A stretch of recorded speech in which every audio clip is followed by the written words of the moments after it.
अस्सलाम वालेकुम dear students, my name is Mohammad Dawood.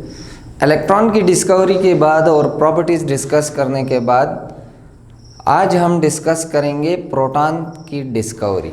Proton की डिस्कवरी किस तरह हुई, कैसा एक्सपेरिमेंट था और किसने ये एक्सपेरिमेंट किया था और डिस्चार्ज ट्यूब में क्या मॉडिफिकेशन हुई थी, उसके बाद प्रोटॉन की डिस्कवरी हुई और इसकी कंस्ट्रक्शन और वर्किंग किस तरह होगी।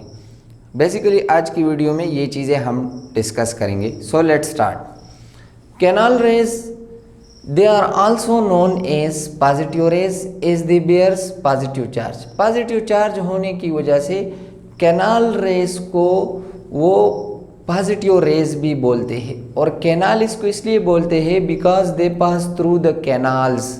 आगे हम डिस्कस करेंगे कंस्ट्रक्शन में। Discharge tube was use for the production of canal rays. जिस तरह कैथोड रेस की प्रोडक्शन के लिए डिस्चार्ज ट्यूब यूज़ किया गया था, इसी तरह कैनाल रेस के प्रोडक्शन के लिए भी डिस्चार्ज ट्यूब जो है वो यूज़ किया गया।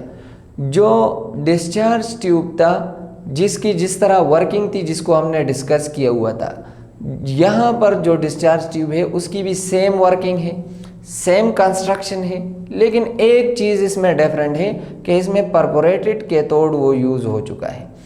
And the basic principle working and construction are same that of the cathode ray experiment. जो कैथोड रे एक्सपेरिमेंट हुआ था, कैथोड रे ट्यूब में जो डिस्चार्ज ट्यूब में एक्सपेरिमेंट हुआ था, सेम वही चीज़ें यहाँ पर भी हैं, एक्सेप्ट एक चीज़ के परफोरेटेड कैथोड यूज़ हुआ। अब ये भी हम डिस्कस करेंगे क्यों परफोरेटेड कैथोड यूज़ हुआ। This is also known as discovery of proton. इसको डिस्कवरी ऑफ प्रोटॉन भी बोलते हैं। क्यों बोलते हैं आगे हम डिस्कस करेंगे। यूजीन गोल्डस्टाइन ने 1886 में इस एक्सपेरिमेंट को डिमॉन्स्ट्रेट किया हुआ था। अब प्रोटॉन का इससे क्या लेना देना है और इसको डिस्कवरी ऑफ प्रोटॉन क्यों बोलते हैं, ये हम कंस्ट्रक्शन में इसके डिस्कस करेंगे।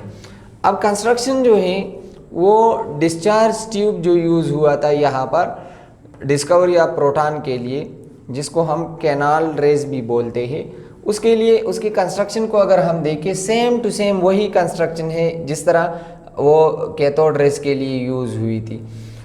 पहले तो ये कि इसमें ये जो ट्यूब है this is glass tube as such. Anode जो है एक तरफ लगा होता है और दूसरी तरफ वो कैथोड लगा होता है, फ्लोरेसेंट स्क्रीन लगा होता है। Vacuum pump to obtain any desire pressure.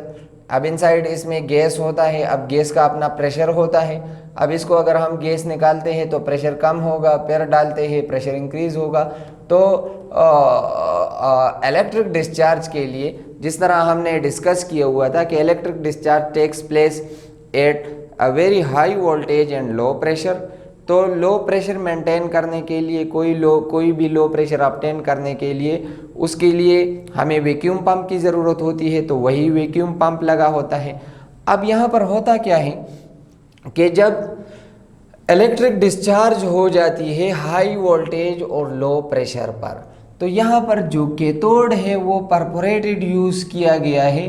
अब यूजीन गोल्डस्टाइन ने क्या ऑब्जर्व किया कि at the same time when the cathode rays were traveling towards the cathode, there was traveling towards the anode। Basically जो cathode rays होते हैं उस पर नेगेटिव चार्ज होता है, जिसको हमने डिस्कस किया कि ये एनोड की तरफ मूव कर रहे हैं। एट द सेम टाइम उसने ऑब्जर्व किया कि ये जो परफोरेटेड कैथोड था, इस कैथोड के कैनाल से इसमें जो पोर्स थे उस पोर्स में से निकलकर फ्लोरेसेंट स्क्रीन पर बैक साइड पर चमक प्रोड्यूस हो रहा था। तो उसने ऑब्जर्व किया कि फेंट फ्लोरेसेंट रेज कुछ आ रही थी कि जिस तरह कैथोड रेज जा रही है इस तरह कुछ रेज जा रही थी जो इन कैनाल से निकलकर पीछे फ्लोरेसेंट स्क्रीन को स्ट्राइक कर रही थी। और इन रेज को, इसके नेचर की वजह से उसने इन रेज को नाम दिया किस चीज़ का, एनोड रेज या कैनाल रेज का। एनोड रेज के एनोड से निकल रही है, उस टाइम ये ऑब्जर्व किया गया। समझ में आ रही है। तो यही वो एक्सपेरिमेंट था। अब अक्सर स्टूडेंट के जहन में वो कन्फ्यूजन होती है कि यहाँ पर वो ये क्वेश्चन पूछते हैं कि कैथोड जो है वो परफोरेटेड क्यों यूज़ किया गया।